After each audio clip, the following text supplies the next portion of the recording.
సంవత్సరాల తరబడి ఎన్ని మందులు వాడినా మీ మోకాల నొప్పులు తగ్గట్లేదా? ప్రాణ పెయిన్ క్లినిక్ లో అత్యాధునిక చికిత్స. నమస్తే, వెల్కమ్ టు సుమన్ టీవీ. నేను మీ సుమన్ టీవీ ఉషా. ఈ మధ్య కాలంలో కొన్ని న్యూస్ మనం వింటూ ఉన్నాము. ఆఫీస్ పని ఒత్తిళ్లు తట్టుకోలేక చాలామంది సూసైడ్స్ చేసుకున్న దాఖలాలు ఎన్నో మనం విన్నాము, న్యూస్ పేపర్స్లో చదవడం కూడా జరిగింది. దీనికి సంబంధించి ఎటువంటి లాస్ ఉంటాయి, పని ఒత్తిళ్ళు వల్ల వచ్చే ఆందోళన, దాంతోపాటు ఇబ్బందులు అండ్ దాంతోపాటు ప్రెషర్స్ ఏవైతే ఉంటుంటాయో చాలామంది చావు వరకు వెళ్ళిపోతున్నారు కుటుంబాలను వదిలేసి.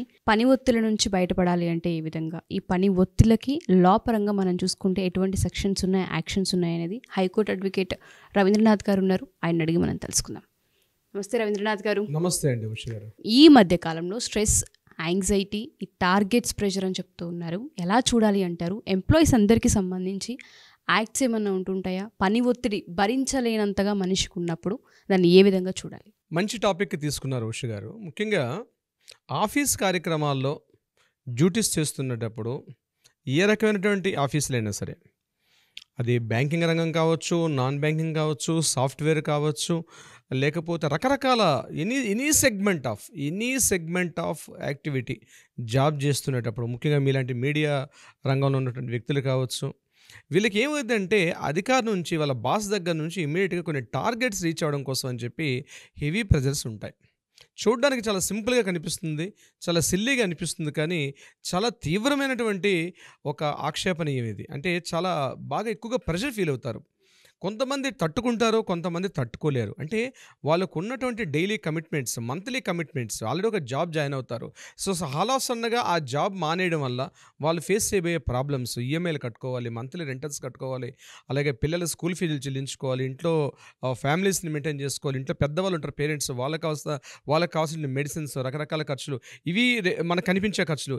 ఇవి కాకుండా హిడెన్ కొన్ని ఉంటాయి. అంటే ఇద్దరు మేల్ ఆర్ ఫీమేల్, నేను ఇక్కడ మేల్ అని చెప్పట్లేదు, ఫీమేల్ అని చెప్పట్లేదు, ఎవరైనా సరే జాబ్ చేసి ఒక పోర్ట్ఫోలియో మార్నింగ్ 9 to ఈవినింగ్ 6 అని ఇట్లా ఒక జాబ్ చేసుకునేటప్పుడు ఆఫీస్ బాస్ నుంచి, ముఖ్యంగా ఆఫీస్ బాస్ దగ్గర నుంచి, నాట్ ఓన్లీ ఆఫీస్ బాస్, ఆ బాస్కి ఆ పైన ఇంకొక బాస్ ఉంటాడు, ఆ బాస్కి పైన ఇంకొక బాస్ ఉంటారు, అంటే మేనేజర్ ఉంటారు, మేనేజర్ పైన మరొక మేనేజర్ ఉంటారు, ఆర్ఎం ఉంటారు, బిఎం ఉంటారు, రీజనల్ మేనేజర్ ఉంటారు. ఇలా ఒక సెగ్మెంట్, ఇదంతా కూడా ఒక హీరార్కీ అంతా కూడా నడుస్తూ ఉంటుంది.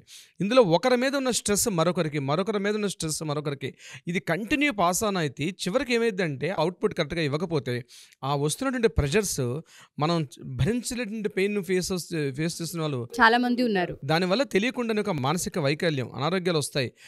డాక్టర్ దగ్గరికి పోలేదు, బయటకు కనిపించదు. డిప్రెషన్, స్ట్రెస్ అనేది బయటకు కనిపించదు. ఇప్పుడు చేతికి గాయం తగిలితే బయటకు కనిపిస్తుంది, లేకపోతే ఏదైనా వ్యాధి ఉంటే హాస్పిటల్కి వెళ్తే కనిపిస్తుంది. కానీ ఈ మానసిక వైకల్యం, మానసిక అనారోగ్యం అన్నది ఏదైతే ఉందో, ఇది మనకి మందులు బయటికి, దానికి బహుశా టెస్టులు కూడా మనకి బయట కనబడవు, కానీ ఎంతో స్ట్రెస్గా గురవుతున్నాడు. ఈరోజు ముఖ్యంగా నగర జీవితాల్లో, ముఖ్యంగా విలేజ్ పక్కన పెడితే ఇప్పుడు ఉన్నటువంటి సోఫిస్టికేట్ సొసైటీలో ఈ ప్రతిరోజు అప్పులతో ఉన్నటువంటి లైఫ్ని ట్రావెల్ చేస్తున్నాడు. మంత్లీ వచ్చే ₹1,00,000 జీతం ఉంటే ఈ ₹1,00,000 more than 80 to 90% saving part పక్కన పెడితే ఈఎంఐలు కట్టుకోవడానికే సరిపోతుంది. అంటే ఒక సగటు, ఒక సాధారణ, ఒక వేతన జీవి అంటాం మనం, అతను పడుతున్నటువంటి ఆర్థిక ఇబ్బందులు ఒకవైపు కనిపిస్తున్నాయి. ఆర్థిక ఇబ్బందులు, తన పైనుంచి బాస్ నుంచి ఒకే రకమైన ఒత్తిడి, పని ఒత్తిడి, కంటికి కనిపించిన ఒత్తిడి, చేయకపోతే చీవాట్లు, రకరకాల హెరాస్మెంట్స్, అదేవిధంగా టార్గెట్స్ లేకపోతే ఆయనకి కావాల్సిన గ్రాట్యుటీ కావచ్చు, లేకపోతే ఇంకొక రకమైన ఏవైతే ప్రోత్సాహకాలు ఉంటాయో ఆ ఎంకరేజ్మెంట్స్ అవి ఇవ్వకుండా రకరకాలుగా టార్చర్స్ ఉంటాయి.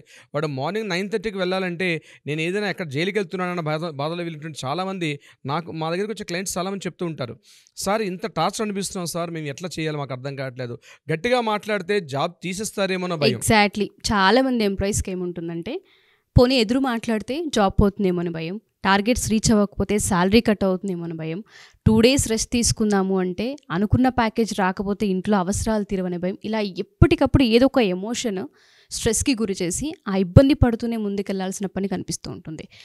బాధ్యతగా తన పని తను చేసుకుంటూ ఈ స్ట్రెస్ రిలీఫ్ పొందడానికి యాక్ట్స్ ఉంటాయా సార్? మెన్ ఆర్ ఉమెన్ పక్కన పెడితే ఎవరికైనా ఒక యాక్ట్ ఉంది. యాక్చువల్ 1946లోనే యాక్ట్ చేశారు. దీని తర్వాత 2013లో దీన్ని రీమోడిఫై చేశారు యాక్ట్ని. దీన్ని వర్క్ ఫోర్స్ యాక్ట్ అని అంటారు, లేకపోతే ఇండస్ట్రియల్ ఎంప్లాయ్మెంట్ యాక్ట్ 2013 అని చెప్తారు దీనికి సంబంధించి. అంటే ఈ యాక్ట్లో ఏముంటుంది, దీని డీటెయిల్స్ ఏంటి అంటే, ఒక ఉద్యోగి తన ఎంప్లాయ్మెంట్ చేస్తున్న ఉద్యోగి ఏదైతే ఉంటాడో మినిమం ఒక 100 మంది సభ్యులు ఉన్నటువంటి సంస్థ కావచ్చు, అంతకన్నా తక్కువ కావచ్చు. అక్కడటువంటి వీళ్ళకి కొన్ని రైట్స్ ఉంటాయి, ప్రతి ఎంప్లాయ్కి కొన్ని రైట్స్ ఉంటాయి. ముఖ్యంగా ఇటువంటి ఏదైనా సమస్యలు ఫేస్ చేస్తున్నప్పుడు ముందుగా చేయాల్సింది ఏంటంటే, అక్కడున్న హెచ్ఆర్కి ఇమ్మీడియట్గా ఇన్ఫామ్ చేయాలి, ఒక రిటర్న్ స్టేట్మెంట్ ఇవ్వాలి, రాసి ఇవ్వాల్సి వస్తుంది. ఒక రిటర్న్ స్టేట్మెంట్ అయితే ఫస్ట్ ముందు ఇవ్వాల్సి వస్తుంది. రిటర్న్ స్టేట్మెంట్లో యాక్సెప్టెన్స్ ఇచ్చారా, ఓకే, అక్కడ డిసిప్లినరీ కమిటీ ఉంటుంది. ప్రతి ఆఫీస్కి ఒక డిసిప్లినరీ కమిటీ పెట్టుకోవాలి కంపల్సరీ. అంటే రూల్స్ ప్రకారం చెప్తున్నాను, ఈ యాక్ట్ ప్రకారం రూల్స్ ఏంటంటే ప్రతి ఆఫీస్లో కొన్ని స్టాండర్డ్స్ మెయింటైన్ చేయాలి. ఆ స్టాండర్డ్ రూల్స్ అండ్ రెగ్యులేషన్స్ ప్రకారం నేను కొన్ని మీకు చెప్తాను.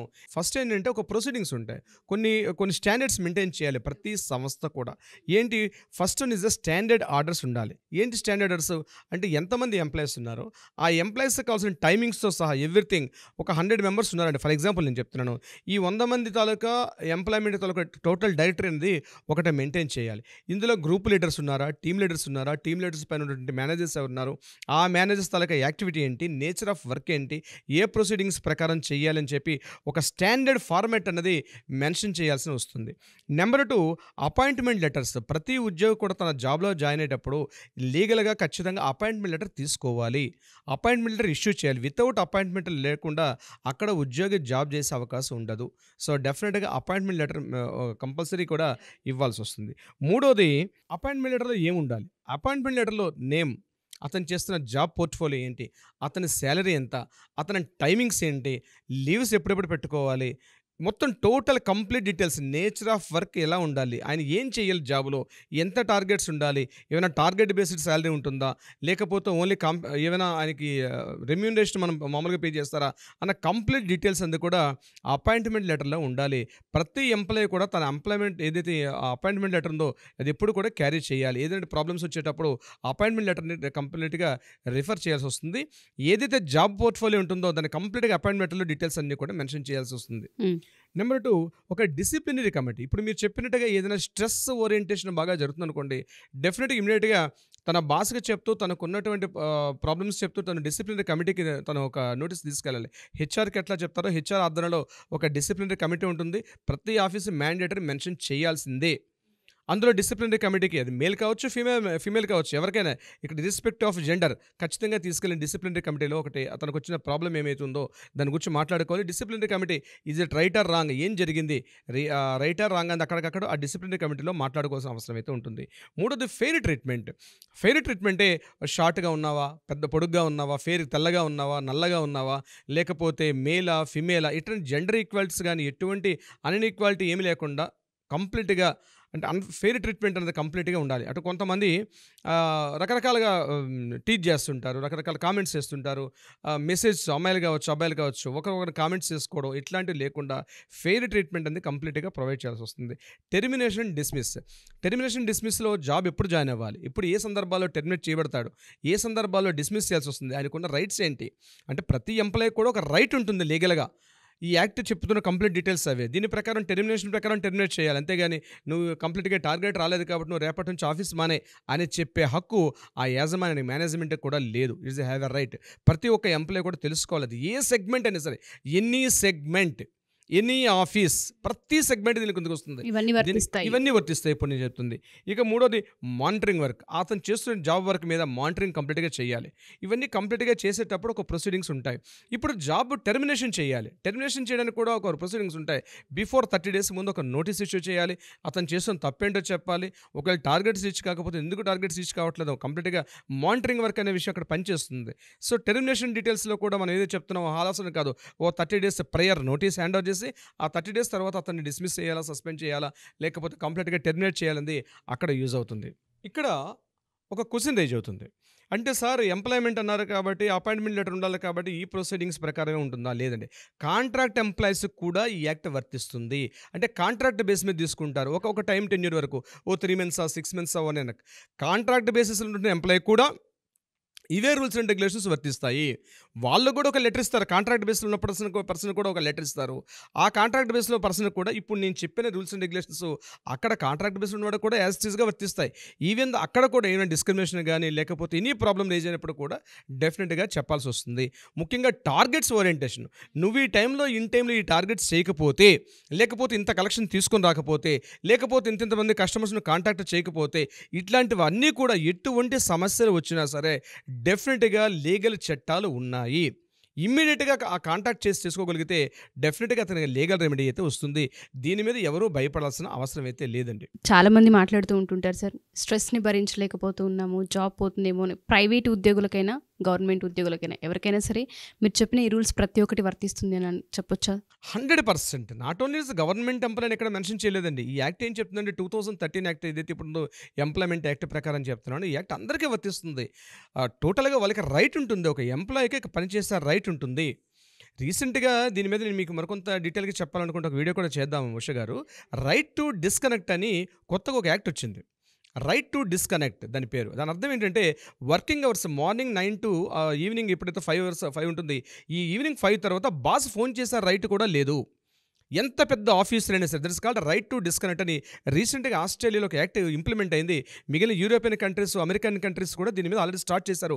ఒక యాజిటేషన్ చాలా ఉధృతంగా నడుస్తుంది.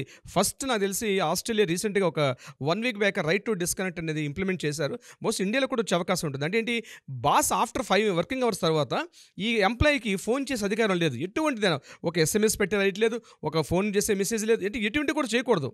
మళ్ళీ ఆఫీస్ వర్కింగ్ వెళ్తే కానీ మళ్ళీ డ్యూటీ ఉంటుంది. దీనికి సంబంధించి రైట్ టు డిస్కనెక్ట్ అంటే దీన్ని చాలా తరోగా పెద్ద పెద్ద మేధావులు చాలామంది కూర్చొని వర్క్ చేస్తారు. దీనివల్ల ఇలా వర్కింగ్ అవర్స్ అయిపోయిన తర్వాత కూడా ముఖ్యంగా ఫోన్స్ అనేవి, ఈ ల్యాప్టాప్స్ అని ఎప్పుడైతే వచ్చాయి, మెయిల్స్ సౌకర్యం ఎప్పుడు వచ్చిందో, ఇవి ఇంటికి వెళ్ళిన తర్వాత కూడా మళ్ళీ టార్చర్ చేయడం మొదలు పెడతారు. ఎగ్జాక్ట్ నువ్వు 5 o'clock డ్యూటీ అయిపోయింది, ఇంటికి వెళ్తాడు, ఇంట్లో ఫ్యామిలీతో కూర్చొని మాట్లాడుతున్నప్పుడు నైట్ 8 o'clock కూడా ఫోన్ చేసి నువ్వు ఎందుకు చేయలేదు, రేపు మార్నింగ్ ఎట్లా ఉంటుంది, ఈ టార్గెట్స్ ఉంటుందని. రైట్ టు డిస్కనెక్ట్ అంటే నీకు 5 అయిపోయిన తర్వాత you have to disconnect your activity అని చెప్పి ఒక యాజిటేషన్ స్టార్ట్ అయింది. ఇది ఆస్ట్రేలియాలో ఇంప్లిమెంట్ అయింది. బహుశా ఇండియాలో కూడా వచ్చే అవకాశం ఉంటుంది. అయితే అటువంటి యాక్ట్ అయితే మనకి ఇండియాలో లేదు.